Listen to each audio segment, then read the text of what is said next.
कार्तिकी एकादशी थी और इसके अंदर हमारे मंदिर में आनंदी के अंदर जो जीवन समाधि है ज्ञानेश्वर की, उसके बाजू में हमारा बड़ा मंदिर है 231 फुट का, जिसका भूमिदाता काशीमा खिमजी भाई ठक्कर थाना वाला है और सहयोगी दाता मैं हूँ नानजी भाई खिमजी ठक्कर थाना वाला, NKT चैरिटेबल ट्रस्ट। कहने का मतलब हमारे मंदिर के अंदर हजारों लोग, कीड़ी को भी अंदर आने का अधिकार नहीं था। ऐसी जगह में इतने भागवत चल रही थी। हमारे महंत आदरणीय विष्णु महाराज तो भागवत कर रहे थे और भागवत करने के टाइम में मैं बराबर 10 बजे पहुंचा। एक आदमी अंदर नहीं आ सकता, ऐसा कंपाउंड के बाहर पूरा प्रांगण में भगवान की कृपा से बैठे थे सब लोग और सुन रहे थे। ये 231 फुट का मंदिर बनाने का एक सपना था गोविंद महाराज केंद्र का। वो महाराज थे, मुझे खाना खिला के बाद में खाते थे और उसकी इच्छा थी कि इधर बाबा अपन ज्ञानेश्वर का मंदिर बनावे। और 9034 ओड़ी है वो गीता जैसी, वो मराठी में संगमनेर मार्बल कोरने का काम किया और कोरने का काम भगवान की कृपा से हो गया है। मंदिर का भी बहुत 75% काम हो गया, 25% काम बाकी है।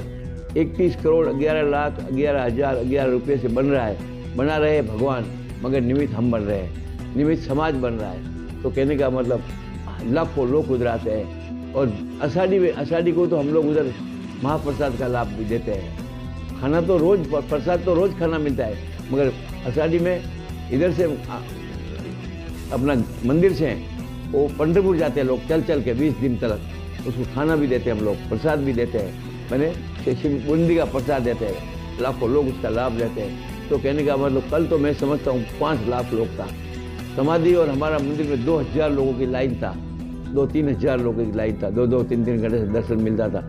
उसके बाद हमने चैतन्य भूमि, उधर हमारे एक दूसरा आश्रम है चैतन्य, जहाँ बच्चे वारकरी समाज के पढ़ रहे हैं। चंद्रकांत डुमरे साहब हमारे जो प्रतिपेटी चलाते हैं मार्केट कार्ड, उसके अध्यक्ष है और उधर भी हमारी संस्था में गए थे, उधर भी बहुत अच्छा कार्यक्रम हुआ। सभी लोग मेहमान लोग आए थे, सबका सत्कार भी किया और हमने भी कुछ बताई कि हमारा काम क्या है। मगर हमको बताने की जरूरत नहीं पड़ा और चंद्रकांत भाई ने सब कुछ बता दिया कि नानजी भाई का काम क्या है। वो चलते फिरते देवत है वो सब आप लोग उसको उनको पाँव पड़ते हैं, उसका कारण है तो उसके अंदर देवत है, उसके लिए आप पाँव पड़ते हैं। तो उधर भी कार्यक्रम अच्छा हो गया। तीसरा कार्यक्रम था वो भी बहुत अच्छा हो गया, क्योंकि वो हमारे बंगले में कहना था। उधर 150 लोग कातकरी लोग आए थे, कातकरी वारकरी, क्योंकि उसको उनको कहाँ जगह नहीं मिलती है। मगर मैं लास्ट में 5-7 वर्ष से बंगला में जगह रहता हूँ कि रहो तुम, क्योंकि बंगला हमारा नहीं है, भगवान का है। वो हम भाग्यशाली है कि मेरा बंगला आनंदी के अंदर, लोनावाला के अंदर होता है। उसके अंदर कोई भी आवे, हम तो सब में भगवान देखता हूँ, भले वो कातकरी है कि वारकरी है, क्योंकि उनको कोई जगह नहीं देते पैसे देने से भी, और हमारे पास तो बिना मूल्य। और उसके लिए भगवान की कृपा से 8-10 शौचालय भी बना के रखा है। ज़्यादा लोग आएगा तो कोई चिंता नहीं, सब सुविधा है इस भगवान की है। और ये जो आते हैं वो भी भगवान समझ के हम लोग उनकी सेवा करते हैं। फिर से सभी को एक कार्तिकी एकादशी के लिए भगवान की कायम कृपा रहे, ऐसी भगवान के पास प्रार्थना। जय भगवान। सोलापुर जिला में शिवपुरी करके है, 20 वर्ष के पहले छोटा झाड़ लगाया था 2 वर्ध के साथ, तो उधर गोविंद वर्धाश्रम बनाया है और भगवान की कृपा से अभी महल जैसा बन गया झोपड़े में से। किया ईश्वर ने, मगर निमित्त हम लोग सब बन जाते हैं। हमारा उधर का दशरथ भुआ करके है, बहुत मेहनत करता है, उसका परिवार भी बहुत मेहनत करता है। और आज उधर ऐसे तो महीने में, वर्ष में 4-5 कार्यक्रम बड़े बड़े होते हैं, मगर आज कल का कार्यक्रम बहुत बड़ा था शहीदों का, जो हमारे यहाँ से शहीद लोग जो बलिदान किया है करकरे जी और सभी लोग ने, उसका लिए श्रद्धांजलि रखा था और साथ में रक्तदान शिविर रखा था। और कोरोना में जो अच्छे काम किया है उसको सभी का सत्कार रखा था।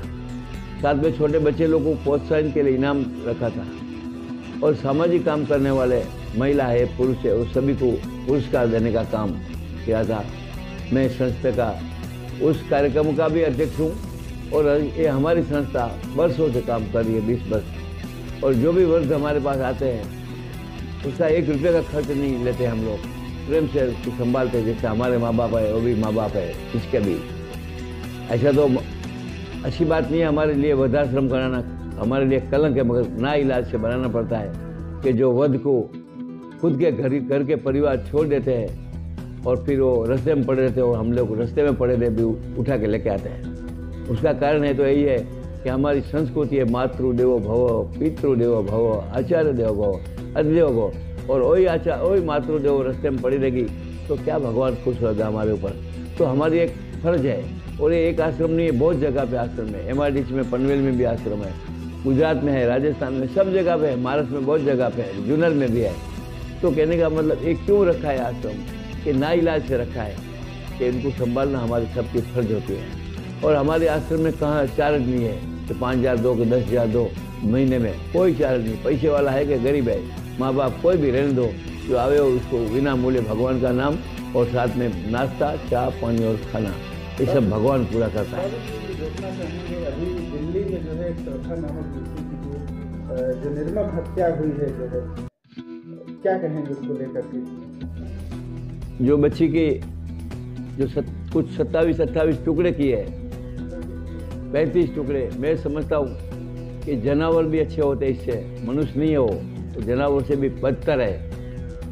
हम जानवर बोलते हैं तुम जानवर जैसे है, मगर मैं तो समझता हूँ कि मनुष्य जन्म लेके उसने जो जानवर भी काम नहीं करेंगे ऐसे काम किया है, और ऐसे राक्षसों को डायरेक्ट सजा देना चाहिए, क्योंकि वो भी लड़की, वो भी मातृदेवो भव थी, और उसको ही हम लोग ऐसे निर्मल हत्या करेंगे, हमारा कुछ मन में है वो समाधान नहीं होता है तो उसको, और वो भी 35 टुकड़ा, विचार तो करो।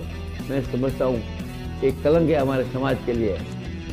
कौन समाज के थे, कौन लोग थे वो नहीं देखने का, मगर ये राक्षस के रूप है, मगर वो राक्षस अलग था और ये राक्षस अलग है। तो इनको जो है राज्यपाल, महामहिम राज्यपाल जी का एक कमेंट आया, बयान आया है, उसको लेकर क्या कहेंगे?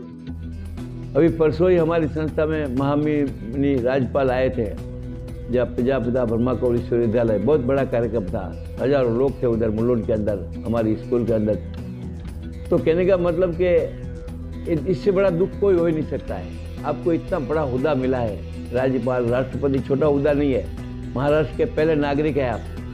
पहले हम समझते हैं महापौर पहला नागरिक है, मुख्यमंत्री पहला नागरिक, मगर उससे भी आगे जाके मैं समझता हूँ कि राज्यपाल पहला नागरिक है। मगर फिर भी वो एक दफ़ा नहीं, अनेक दफ़ा शिवाजी महाराज के ऊपर, फिर हमारी जिसने हमारे को शिक्षण के पाया महाराष्ट्र के अंदर रचा था, उनके ऊपर कुछ न कुछ टिप्पणी करते हैं। पहले तो मैं ऐसा समझता हूँ कि टिप्पणी करने के लायक ही नहीं है राज्यपाल, क्योंकि राज्यपाल ने तो सभी को सरीका समझना चाहिए। और शिवाजी महाराज क्या था?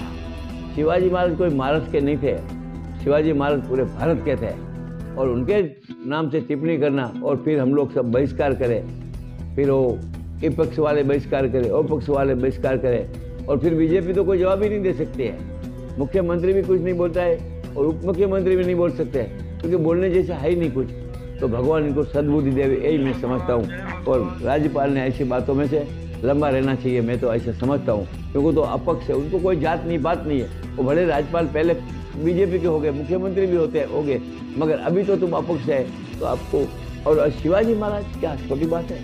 हमारे शिवाजी महाराज आन बान शान है हमारा समाज की। वो भले कोई भी समाज के होते हैं, मगर महाराष्ट्र के लिए नहीं, भारत के लिए आन बान शान है। राहुल गांधी अभी भारत जोड़ो यात्रा पे है महाराष्ट्र में, उनका भी एक बयान जो है आया हुआ है, वीर सावरकर विरोधी, उसको लेकर क्या कहेंगे? पहला तो एक बात है कि राहुल गांधी जो काम कर रहा है वो 9 वर्ष मैं देख रहा हूँ, वर्षों से ऐसा कोई काम कर ही नहीं रखा। विरोध पक्ष में